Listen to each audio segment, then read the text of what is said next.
How to enable or disable Gboard auto space after punctuation on Samsung Galaxy S26, S26 Plus or Ultra. First, tap on the home button to return back to the home screen. Now from the home screen, swipe down at the top, then tap on the settings icon.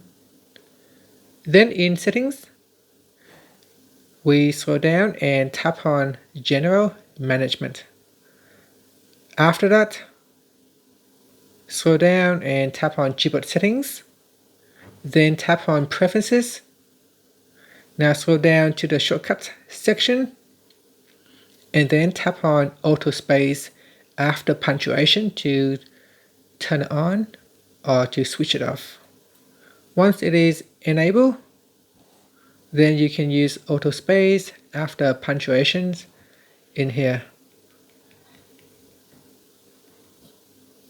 Or we can switch off so that it will not auto space after punctuation. As you can see here, if I put in a punctuation, it will not insert an auto space.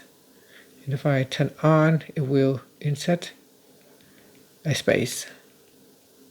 And that's it. Thank you for watching this video. If you find it helpful, please like and subscribe to my channel for more videos.